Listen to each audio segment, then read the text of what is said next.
I stand alone in a quiet corner of the Metropolitan Foundation gala, taking a moment to breathe. The glittering chandeliers catch the sequins on my midnight blue evening gown, casting tiny prisms across my skin.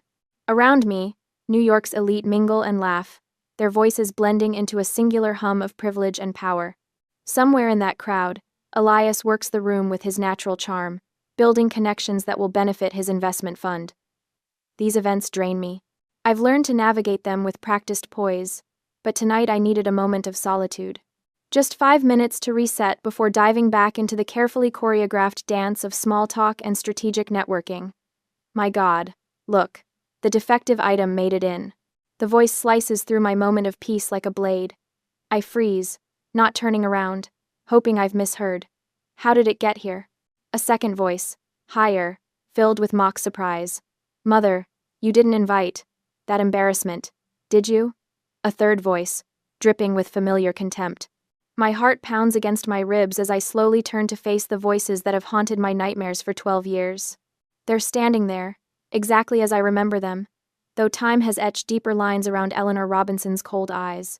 Beside her, my sister Serafina Sarah looks at me as if I'm something she found on the bottom of her designer shoe.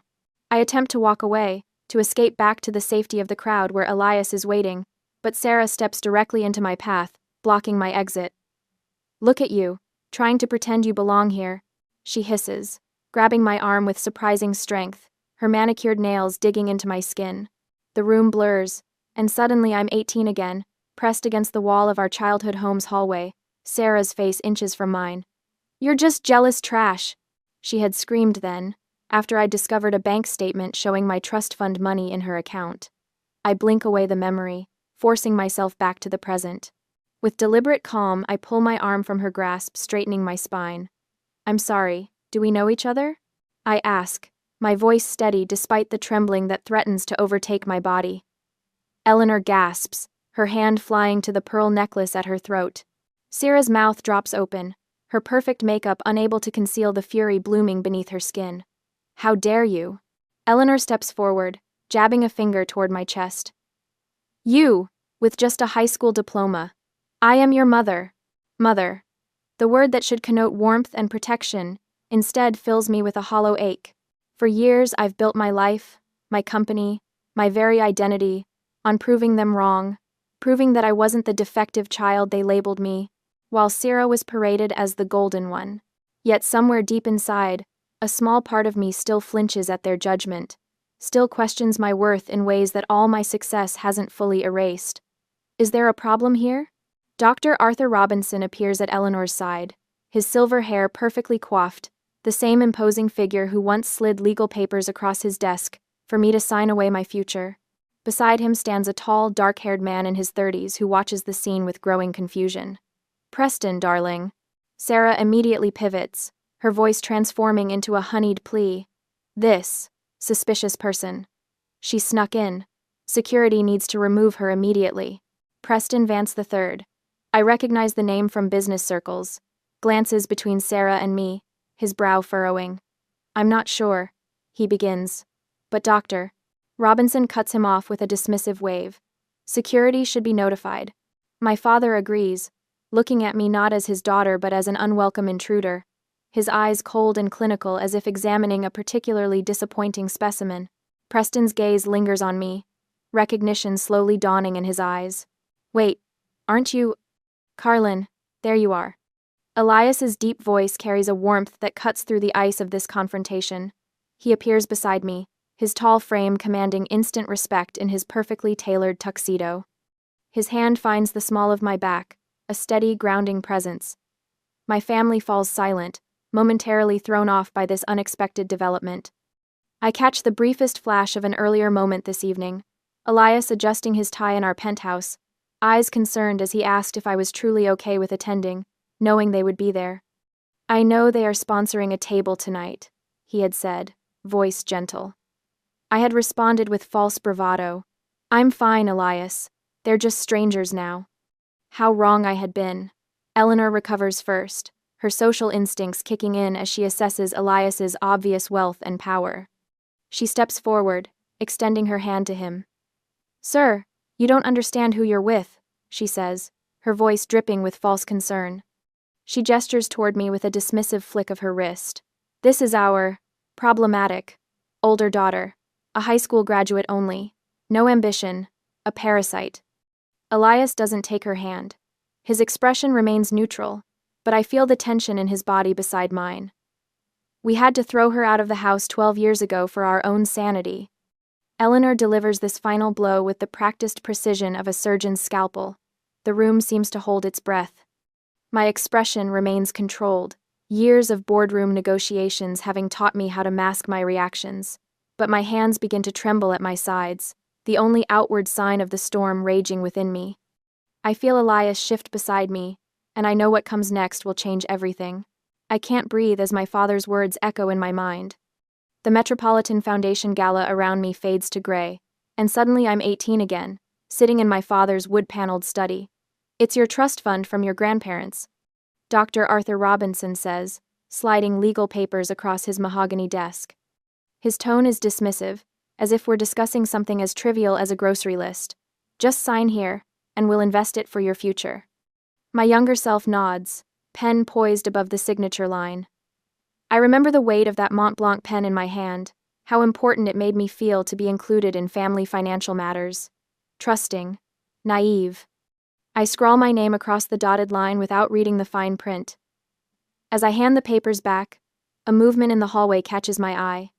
Sierra stands just outside the door, a seamstress kneeling at her feet, pinning the hem of an elaborate ivory gown adorned with hand-sewn pearls. My sister smirks at me over the seamstress's head. For the Westchester Debutante Ball next month, Eleanor explains, appearing behind Sarah. She'll be the belle of the evening. The realization crashes over me like Arctic water. The $150,000 from my grandparents' money explicitly designated for my education, flowing instead into silk and pearls for my sister. The sudden financial concerns that meant I wasn't college material anyway. The mysterious investment that, unfortunately, didn't work out. All lies. The trust fund was never invested. It was stolen.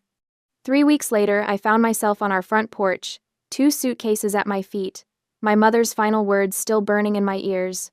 You'll never amount to anything, Carlin. Some people just aren't meant for success. A firm squeeze on my arm yanks me back to the present. Elias stands beside me, his eyes filled with quiet concern. Around us, the gala continues, crystal glasses clinking, wealthy patrons laughing, all oblivious to the war being waged in this quiet corner. Preston Vance stares at me, his expression shifting from confusion to shock. He steps slightly away from Sarah, creating physical distance that mirrors his growing emotional detachment. Arthur. Eleanor. Stop. His voice carries quiet authority. Do you have any idea who she is? My parents exchange puzzled glances, clearly thrown by this unexpected response from their future son-in-law. Sarah's hand tightens possessively around Preston's arm. What are you talking about? She demands. She's nobody. The moment hangs suspended, like the second before lightning strikes. Elias moves forward, his hand finding the small of my back. The touch grounds me, reminds me of who I am now, not who they tried to make me. I am Elias Thorne, he says, voice calm but resonant enough to command attention. And this is my wife, Carlin Robinson, the founder and CEO of DataSphere Analytics. The words land with physical impact. Eleanor's mouth forms a perfect O, her carefully applied lipstick suddenly seeming garish against her paling skin. My father's shoulders stiffen, the first crack in his imperious facade. That's impossible, he mutters, but the conviction in his voice has already begun to waver. I watch them process this information, these 2 people who orchestrated my exclusion with such calculated precision.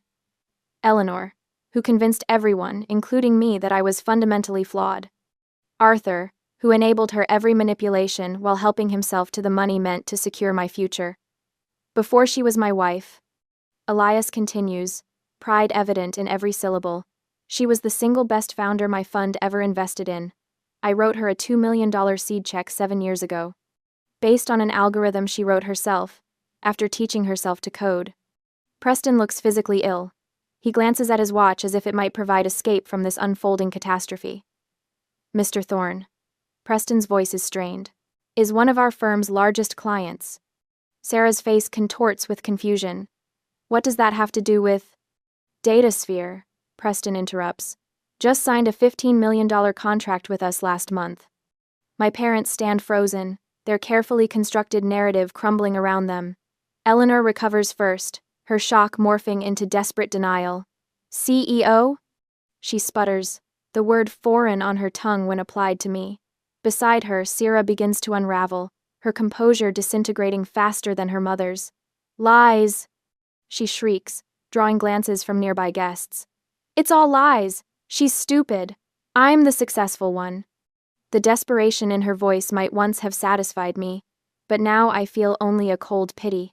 The person I've become doesn't need her destruction to validate my worth. I graduated from Yale. Sarah announces, her voice climbing higher. Yale?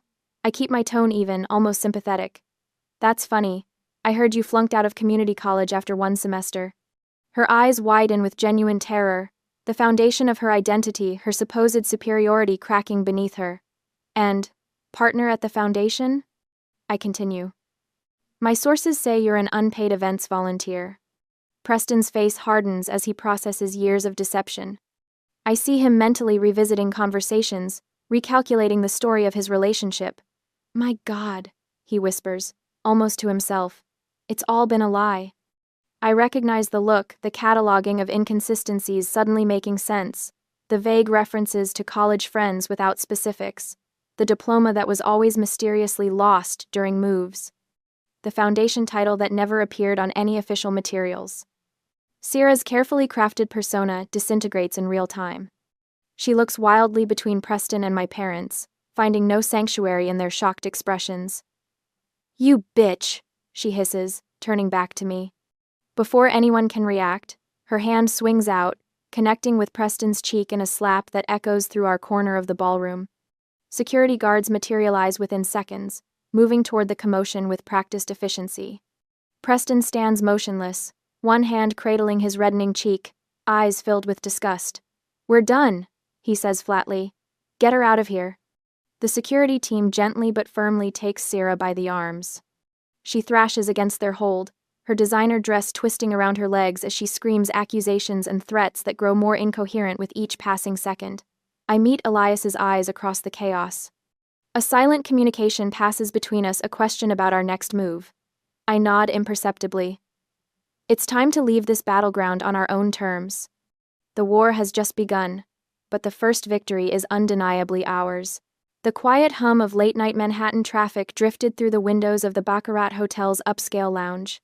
Crystal chandeliers cast a warm glow over Carlin and Elias as they sat in a secluded corner, far from curious eyes. Carlin's fingers trembled slightly around her glass, the amber liquid inside catching the light with each small movement.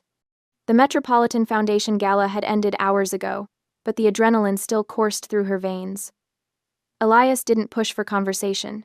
He simply sat beside her, his presence solid and reassuring. The understanding between them needed no words tonight had changed everything. The careful walls Carlin had built around her past had been breached, and there was no going back. I never expected to see them again, Carlin finally said, her voice barely above a whisper. She stared into her drink, seeing not the expensive cocktail but the shocked faces of her family. Part of me always knew this day might come, but...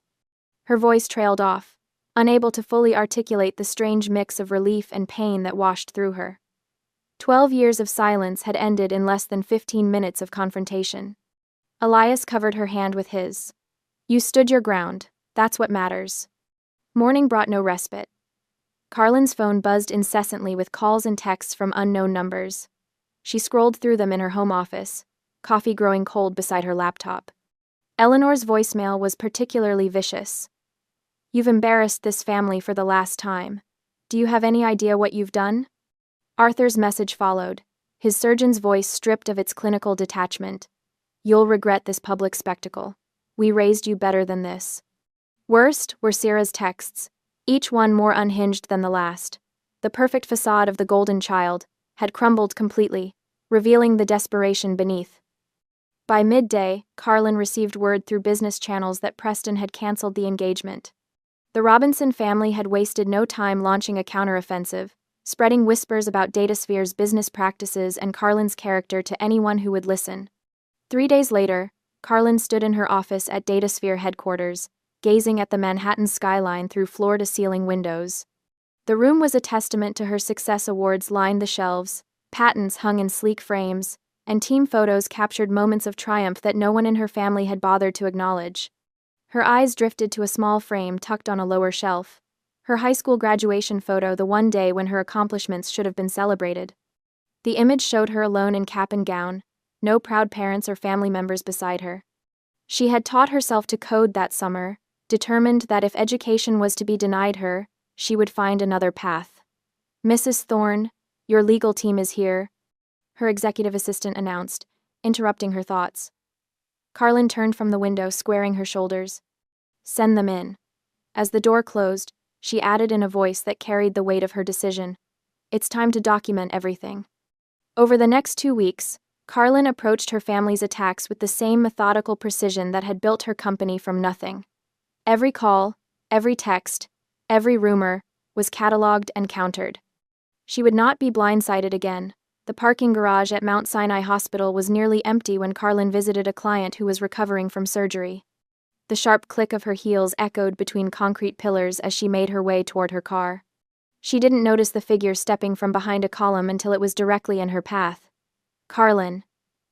Her father's voice stopped her cold. "Doctor." Arthur Robinson looked haggard, his usually immaculate appearance showing signs of strain. "This has gone too far. You must fix this." "Fix what exactly?" Carlin asked, her voice steady despite her racing heart. "The truth coming out?"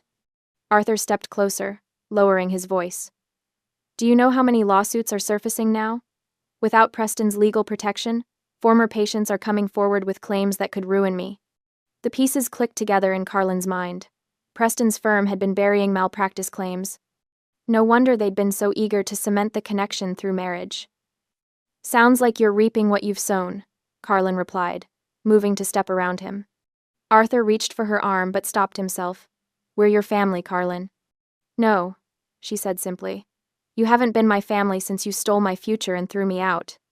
The next morning, Elias informed her he'd arranged a security detail for her. "Just until things settle," he explained. Over breakfast, his concern evident. DataSphere's board unanimously voted to support her against the smear campaign, understanding that the company's success was inextricably tied to Carlin's leadership. Her legal team worked tirelessly, building documentation of all family interactions should they be needed in the future. Most surprising was the email from Preston. "I want you to know I had no idea about your history with the Robinsons. Sarah left some personal items at my apartment. If there's anything there that might help you, it's yours." A week later, Carlin sat in her office with her executive team, watching the local news station on the wall-mounted screen. Prominent surgeon Dr. Arthur Robinson under investigation following multiple allegations of malpractice spanning over a decade. There was no satisfaction in watching her father's career implode, only a quiet resolution that justice sometimes found its way without her intervention. Her team gathered around her desk in silent solidarity, their presence more meaningful than any biological connection had ever been. Her phone rang, displaying the number of a major competitor. The CEO's voice was smooth, practiced. "Carlin, we've been watching the situation with interest. Perhaps this would be a good time to discuss a merger? To strengthen against any potential reputation damage?" Carlin's eyes swept over her team, reading their confidence in her. "We're stronger than ever. No need to merge from fear." After she hung up, the approving nods from her executives confirmed what she already knew. They respected her leadership, especially through this personal crisis. That evening in their penthouse, the careful composure Carlin had maintained for days finally cracked. Elias found her on the balcony, silent tears streaming down her face as she looked out over the city lights. "You don't have to be strong every minute," he said softly, wrapping an arm around her shoulders. "For 12 years I believed I was nothing," she whispered, "that I deserved what they did, that I was defective." The word caught in her throat, the label that had defined her for so long. "I keep waiting to feel satisfaction seeing them fall apart," she continued, wiping away tears. "But I just feel free." Elias pulled her closer. "That's because you're nothing like them." The next day, Carlin sat across from a forensic accountant in the conference room, reviewing documents spread across the polished table. Bank statements showed the clear transfer of $150,000 from her trust fund to Serafina's personal account 12 years ago. Beside them lay receipts for Sarah's debutante expenses, totaling the exact amount.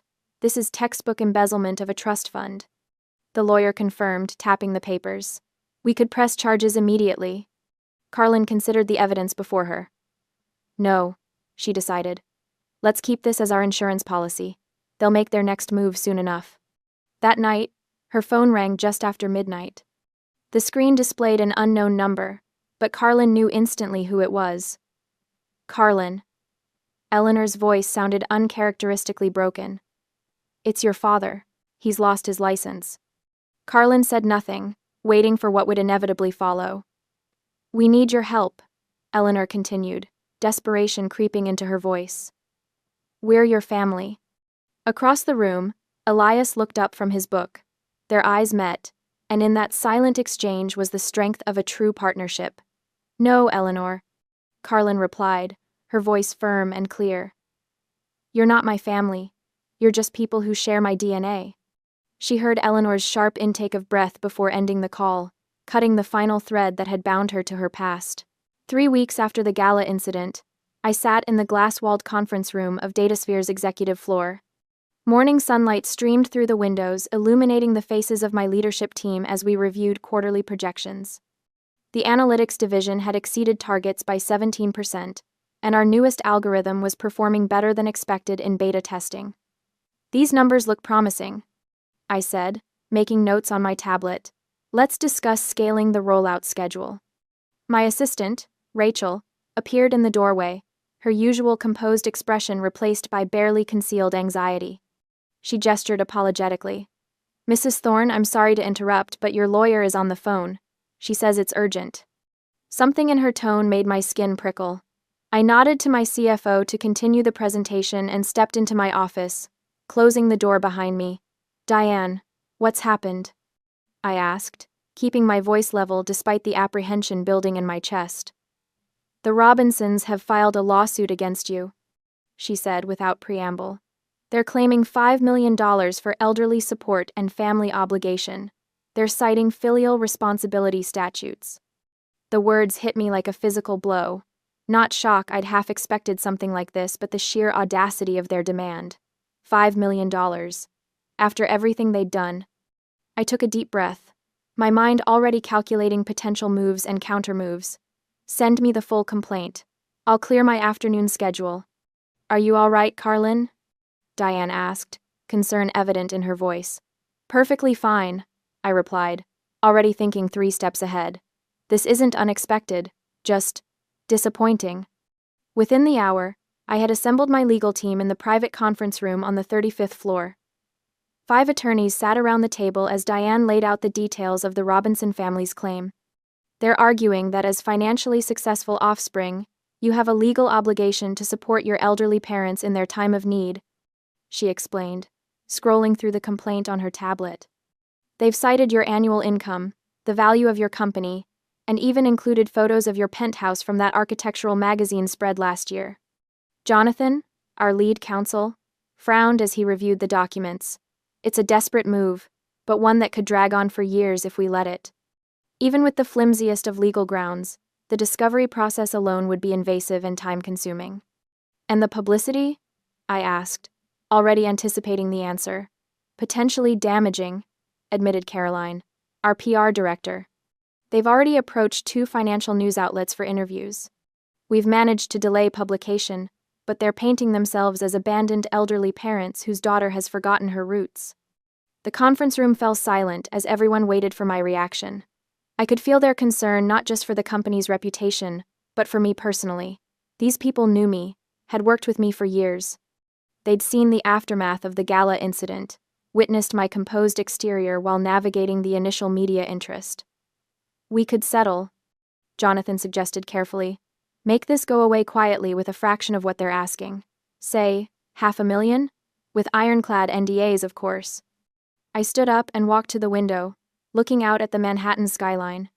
The glass felt cool against my fingertips as I considered our options. No, I said finally, turning back to face my team. I won't pay them a penny for their extortion. My voice remained steady, but the anger I felt had crystallized into something cold and precise, a weapon rather than a liability. Diane, contact Melissa Ross at Forensic Accounting. I need her team ready to work by tomorrow morning. The next day, I met with Melissa and her financial investigator, James Torres, in their downtown office. Spread across the conference table were stacks of documents, bank statements, trust fund paperwork, and legal filings dating back 12 years. We've established a clear paper trail, Melissa explained, arranging the evidence chronologically.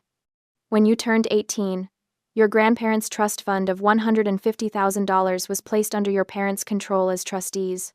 James pointed to several highlighted signatures. Here are Arthur and Eleanor Robinson's signatures on the transfer authorization. And here, he slid another document forward, is the bank statement showing the full amount transferred to Serafina Robinson's personal account 3 days after you left home. And these, Melissa continued, laying out a series of receipts, are payments to Broderick Events Planning, Elite Couture, and the Plaza Hotel, totaling exactly $150,000, all for Serafina's debutante ball that summer. I picked up one of the receipts, a custom gown from a designer boutique. The date matched perfectly with when I had been sleeping on a friend's couch, working double shifts at a coffee shop. This is clear evidence of embezzlement from a trust fund, James stated matter-of-factly. The money was specifically designated for your education, according to the original trust documents. Unfortunately, Melissa added, the statute of limitations for criminal charges has expired, but this evidence is compelling for a civil countersuit. I nodded, taking photographs of each document with my phone. Make copies of everything. I want this information ready for our legal team by this afternoon. 2 days later, the first blow landed. The Robinsons gave a tearful interview to a local news program. Eleanor, dressed in a modestly priced sweater set that I had never seen her wear before, dabbed at her eyes with a handkerchief as she described their financial hardships following Arthur's unjust loss of his medical license. After all, we sacrificed for her education, Eleanor whimpered into the camera, for her to abandon us this way. The segment featured carefully selected family photos, me at 10 years old smiling between them at a Christmas gathering, another from my high school graduation with Arthur's arm awkwardly placed around my shoulders. Photos that created the illusion of a loving family, erasing the years of emotional abuse and neglect. By morning, DataSphere's stock had dipped 3 points. A small drop, but a warning of what could come if the narrative continued unchallenged. I was reviewing our response strategy when Elias called. I've activated my network, he said without greeting. 3 financial journalists are already looking into the Robinson family finances, and Preston Vance reached out. He wants to provide a sworn statement about Sarah's deceptions. That's unexpected, I replied, feeling a flicker of surprise. Not really. Apparently she tried to reconcile with him by claiming you manipulated him at the gala. He wasn't amused. Within hours, the DataSphere board issued a unanimous statement of complete confidence in my leadership. My employees organized a spontaneous social media campaign highlighting the company's achievements and my mentorship initiatives. Former teachers and academic advisors began coming forward with their own statements. She succeeded despite them, not because of them. My high school calculus teacher told a technology blog, Carlin built herself from nothing after that family discarded her. The tide was turning, but I knew we needed something more definitive to end this once and for all. That day, Rachel appeared at my door again. There's an elderly woman here to see you. She doesn't have an appointment, but she's quite insistent. Says her name is Margaret Thompson. A.S. The name meant nothing to me, but something in Rachel's expression made me curious. Send her in. Margaret Thompson walked slowly into my office, leaning slightly on a polished wooden cane. She had to be in her 80s, with carefully styled silver hair and alert eyes that assessed me with unexpected sharpness. I'm Margaret Thompson, she said, her voice stronger than her frail appearance suggested. I was your grandmother's best friend for 40 years. My breath caught. My grandparents had died when I was 14. I had few memories of them, just vague impressions of warmth and holiday visits. Please, sit down, I said, indicating the chair across from my desk. She settled herself carefully before continuing. I was the executor of your grandparents' trust fund. I've kept copies of all the original documents. From her handbag, She withdrew a folder of papers, yellowed with age but meticulously preserved in plastic sleeves. I suspected something wasn't right when I heard you hadn't gone to college, she continued, placing the folder on my desk. The trust was explicitly created for your education. But I couldn't prove anything without your cooperation, and by the time I tried to find you, you had disappeared. I opened the folder with steady hands. There it was, the original trust stipulations in clear black and white. For the higher education of our granddaughter, Carlin Eleanor Robinson. I should have done more, Margaret said, regret heavy in her voice. I'm sorry. By the end of the week, my legal team had filed a countersuit for embezzlement. The media narrative shifted dramatically as evidence of the Robinsons' deception emerged. Former patients of Dr. Robinson began coming forward with accounts of questionable practices now that the protective umbrella of Preston's law firm had been withdrawn. The Robinson family home appeared on real estate listings, priced well below market value for a quick sale. Eleanor's calls to my office came daily, then hourly, all blocked by Rachel's diligent screening. A business contact reported seeing Sarah moving her possessions from her luxury apartment into a modest rental in Queens.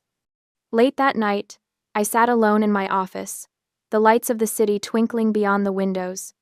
On my desk sat an old photograph I had unearthed from a storage box, me at 10 years old, sitting between Arthur and Eleanor at a rare family dinner, where they had seemed almost proud of me.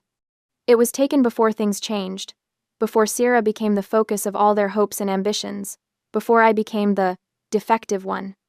Is this the right path? I whispered to myself, tracing the edge of the photo with my fingertip. The soft click of the door opening made me look up. Elias stood there, his tie loosened, jacket draped over his arm. Thought I might find you here, he said, crossing the room to sit quietly beside me. He didn't speak, didn't ask questions, just offered his presence, as I sorted through my thoughts. They chose this war, not me, I said finally, setting the photograph face down on the desk. I could feel my strength returning, the momentary doubt washing away under the certainty that I was finally reclaiming what had been taken from me, not just money, but dignity and truth. Tomorrow we end this, I said, my voice firm with resolve. The next morning, my phone rang just as I stepped out of the shower. Diane's name flashed on the screen. The judge has ordered mandatory mediation before trial, she said, her tone suggesting this was significant news. Face-to-face confrontation with the Robinson family within the week. This is actually perfect, Diane continued. Are you ready to face them?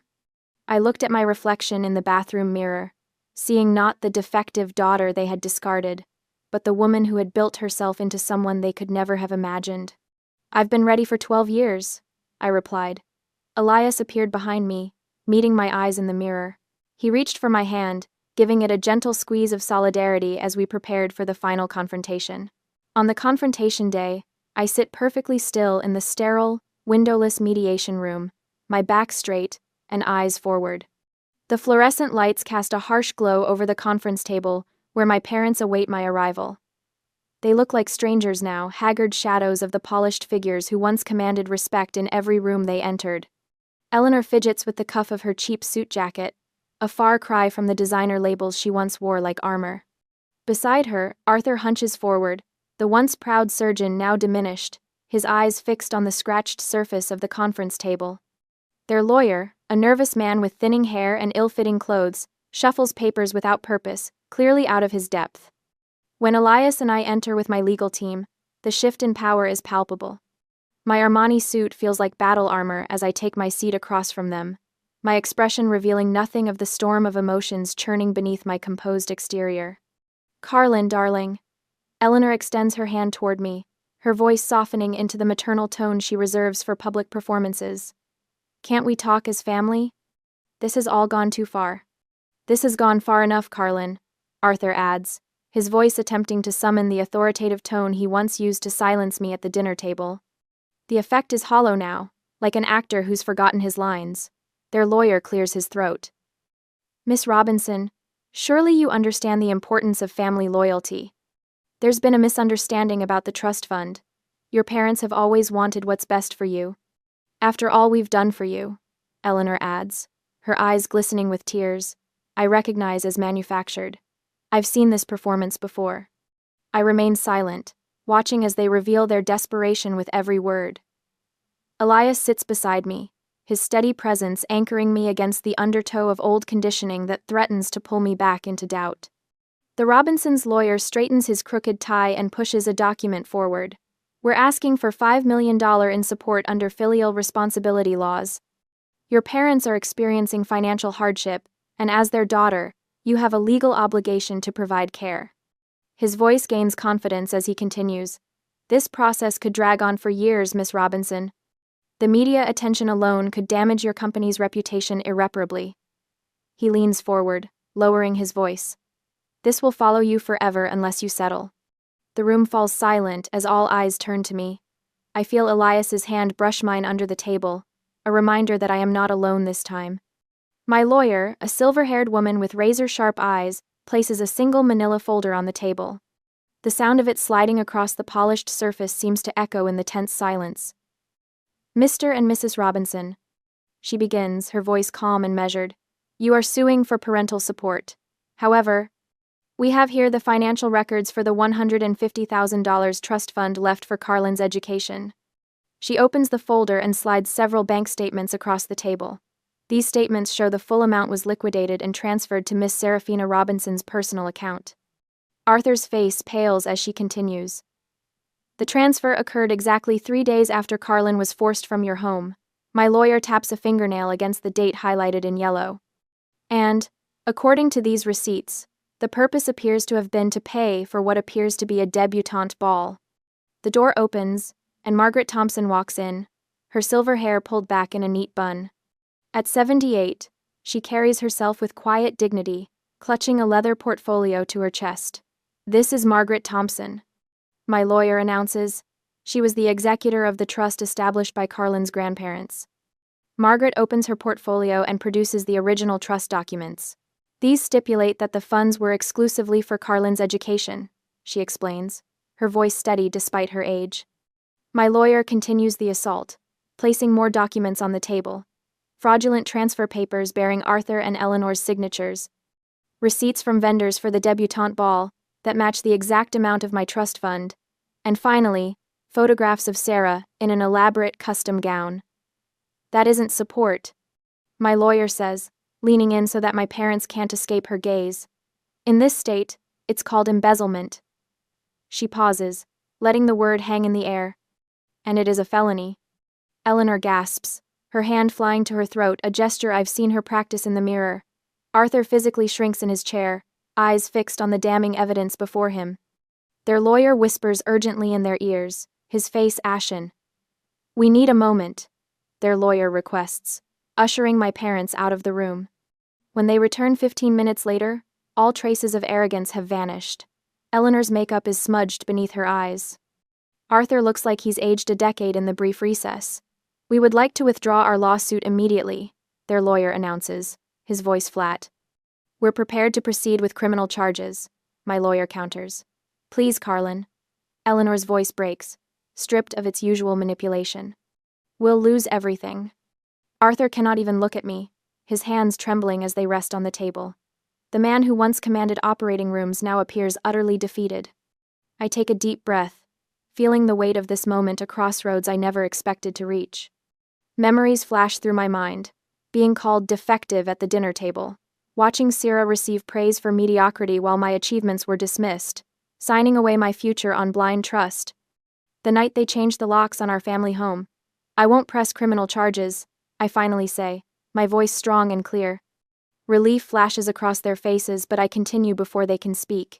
In exchange for a permanent, ironclad restraining order, I never want to see or hear from any of you again.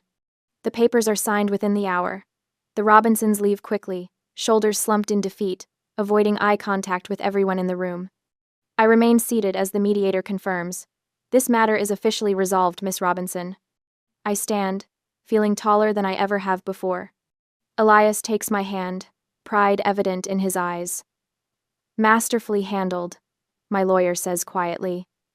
It's finally over, I reply, and for the first time, I truly believe it. Outside the building, bright sunlight warms my face. I take a deep breath of fresh air, feeling lighter than I have in years. My phone buzzes in my pocket, a news alert about the Robinsons' bankruptcy filing. I don't click to read the details. Instead, I turn my phone off completely and take Elias's hand. Let's go home, I say, looking toward the future, rather than the past. I'm ready for what's next. I stand at the floor-to-ceiling windows of DataSphere's expanded headquarters, watching as the marketing director guides our newest client through the final signing ceremony. Sunlight streams across the polished conference table, where a contract worth twice our previous record waits for signatures. 6 months since the mediation, and the company hasn't just survived the controversy, we've thrived beyond any projection. Mrs. Thorne? A young woman in a crisp blazer approaches with a tablet. I have the quarterly numbers ready for your review. Thank you, Jessica. I accept the device, scanning the upward trending graphs. First day going well? Her eyes widen slightly. How did you know? The extra starched collar. I smile, remembering my own early days. You'll find things are fairly relaxed here once you settle in. Jessica nods, visibly relaxing. I was nervous, especially working directly with the founder. My professor used your algorithm as a case study last semester. I noticed the absence in her words, no reference to tabloid stories, no hint of recognition about the Robinson scandal. To her, I'm simply the CEO who built something remarkable. The defective label that once clung to me like a second skin has no power here. If you have questions about the development path, my door is open. I tell her. We have a mentorship program for new programmers that might interest you. I'd love that. Thank you. As she walks away, I catch sight of Elias through the glass walls of my office, leaning against my desk with a small wrapped package. He spots me and raises an eyebrow. Later that afternoon, I decline an invitation from the Business Leaders Council while sorting through emails. You know, they'd love to have you speak at the spring symposium. My assistant remarks. Huge exposure. I appreciate the opportunity, but I'll pass. I close the email with a single click. Because the Robinsons might attend? She asks, then immediately looks apologetic. Sorry, that was unprofessional. No, it's a fair question. I lean back in my chair. Some bridges should remain burned. It's not about fear, it's about boundaries. I don't need to share oxygen with people who tried to destroy me. My phone buzzes with a message from Elias. Still on for tonight? 7 p.m. sharp. I smile, responding with a simple, wouldn't miss it. The restaurant's private dining room glows with candlelight when I arrive that evening. Instead of just Elias, I found a small gathering, my chief technology officer, Marcus, Jessica, from legal, and 3 others, who stood firmly beside me during the lawsuit. Surprise, Elias says, taking my hand. 1 year since DataSphere's biggest contract signing. Seemed worth celebrating. Marcus raises his glass. To Carlin, who taught us all that family isn't always about blood. It's about who shows up, Jessica adds. Their faces reflect back what I've built, not just a company, but connections based on respect rather than obligation. The warmth in the room feels nothing like the cold formality of Robinson family gatherings. I'm grateful to each of you. I say, my voice steady. You saw value where others saw deficiency.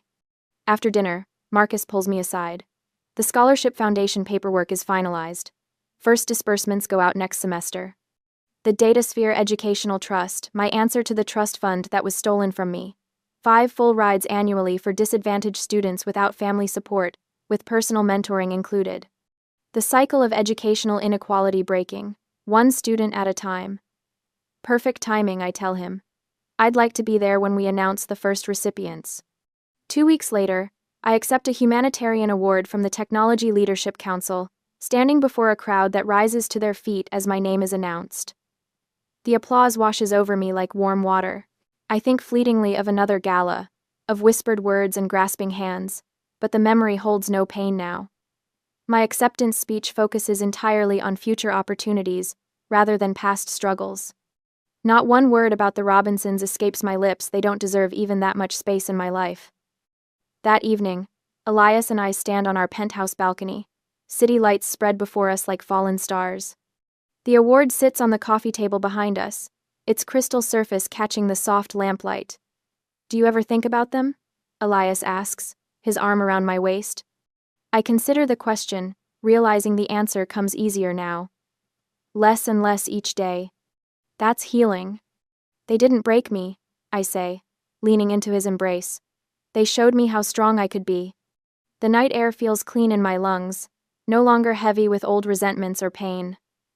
Some people teach you what to become, others teach you what to never be. I'm grateful for both lessons now. Have you ever had to set boundaries with family members who couldn't see your true worth? What gave you the strength to stand your ground? Share your thoughts in the comments below.